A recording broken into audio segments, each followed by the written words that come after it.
Alright, so I just wanted to do a couple of videos here as I'm going along here instead of taking pictures. So I'm starting on home-built Telecaster pickup. It's going to be my own design. It's not going to be exact Telecaster specifications, but as of right now, I have some 3D printed plastic bobbins for me. A friend helped me out on that, so a shout out to him. He knows who he is. And yeah, all I did so far is I just cleaned up the holes. I have some Alnico magnets, and they're 25.25 inches, quarter inch in diameter, and they're about 2 inches long as of right now. So my first step here I'm going to be doing, I'll piece it together, put all the pull pieces in, and get into the heights that I like, make a mark, and I'm going to experiment with cutting some of them. People are saying you can't cut them without diamond slurry, diamond blades, all this expensive stuff, but I'm going to take a Dremel tool here, see if I can cut through them with the cutoff saw and a Dremel, and see how it goes. Alright, so I'm going to get these pull pieces in place, and I'll tune back in, alright? Alright, so I think I got them all set up here. Space in between here, sorry about that, space in between, I got it about a thickness of 3/4 of an inch. I think an actual Telecaster is something really specific, like 0.605 of an inch.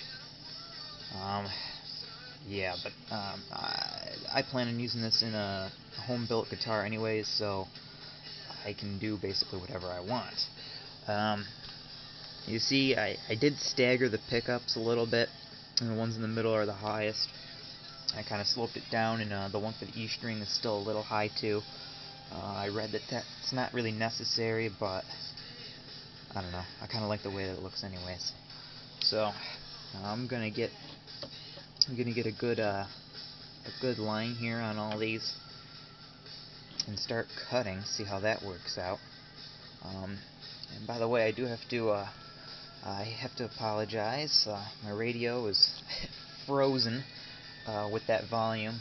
I don't know how it's going to sound in the actual video, but it is 17 degrees, so if I'm a little shaky with the camera, it's because I'm literally freezing out here.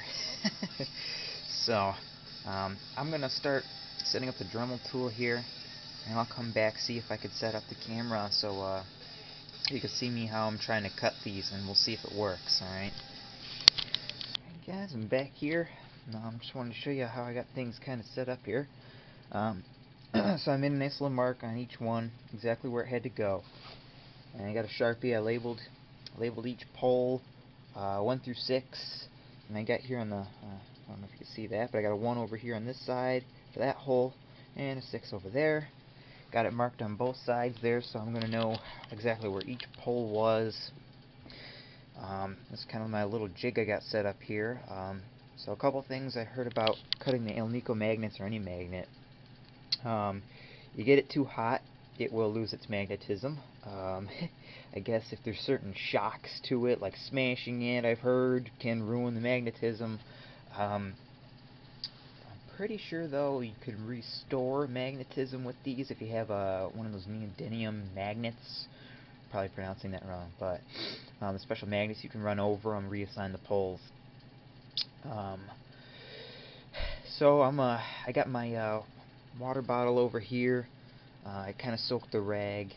If I start seeing it, I'm going to squirt it with a little bit of water as I'm cutting it. And I guess we'll see how it goes here. Alright. So that guys, couldn't find a good angle, and the batteries died all at the same time. So I'm going to start cutting. Hopefully you guys get a good view. And, see how it goes.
plus side of doing this in negative or 17 degrees here is I really don't feel it heating up.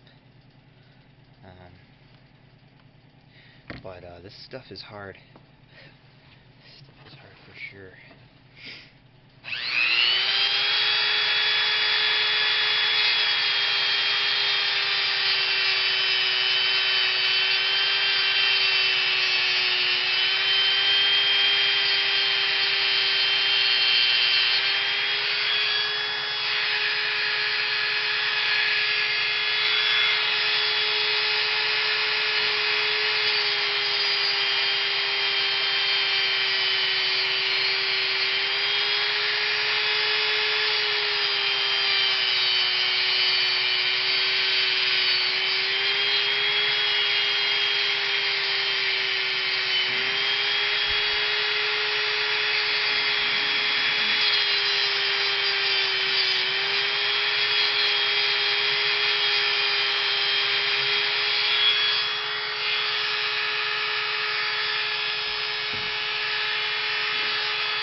Just kind of pushing it so my score line is directly there.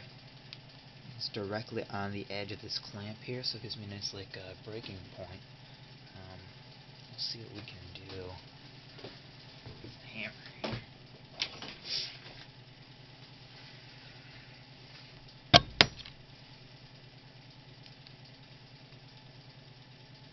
Well, that was easier than expected. Pretty brittle. Cool. Sweet. And if you can see that, oops, it has not lost its magnetic properties. Alright, so I'd say that's I mean, it's probably lost a little bit of its magnetism, but I can recharge it here real quick, but that's still pretty strong. So holding its own weight, looks all good. So it looks like it's going to be my method to do here on the other 5. The end is a little gross looking, so I'll probably just quick grind it, make it nice. Take over to the sander and see if I could just quick tap the edge on here and see if that does anything for us.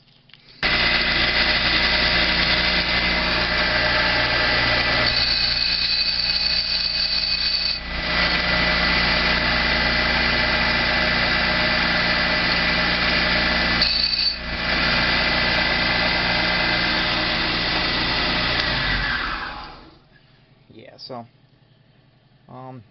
that worked just fine. So I'm gonna go ahead and repeat them on the rest of them for you guys, and I'll show you the finished result. See if I could piece together, kind of get a dry fit. All right, guys. Here, got it reassembled, and nice and flush on the bottom there. So that looks nice. And even, I don't know if I'm going to be able to do this one-handed here. This is 94.1 The Zone. But we're even reading just a little over, or 75, 3/4. So I mean, everything went back the same way I wanted it to.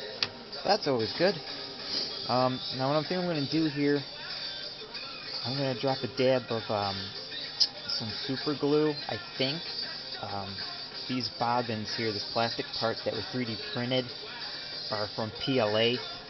I know some kind of acetone eats at it, so I got to make sure I'm using the right kind of adhesive. So maybe that or like some modeling glue or something. Just a little dab on them. And then I'm going to have to figure out how I want to chuck this up and start doing some winding. But until then, that's about all I could do here before we completely freeze over in this blizzard that's supposed to come.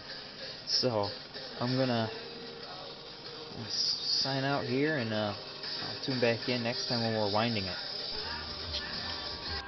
Alright, so you see we got both eyelets in there, all ready to go.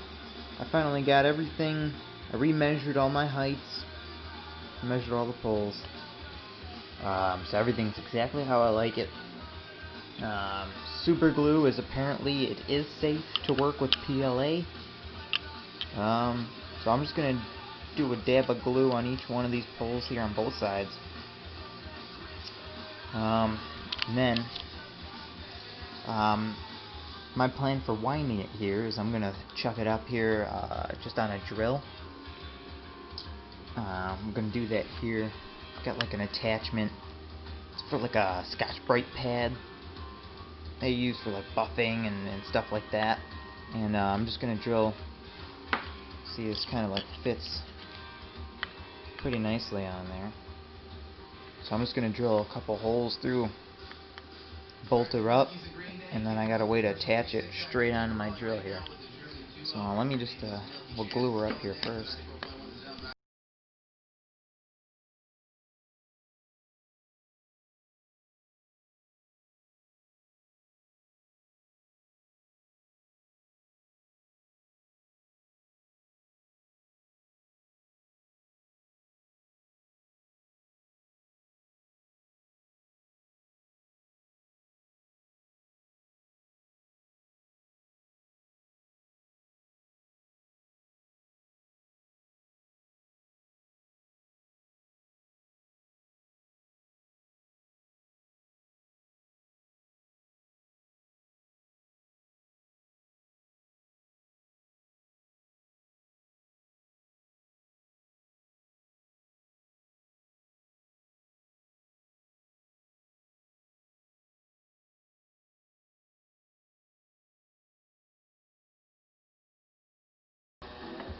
I got her all glued here. My eyes are on fire. So now next here, I'm just gonna go find some find some bolts that I'm gonna end up mounting it with here. Making my holes to get her on that, and we'll start winding.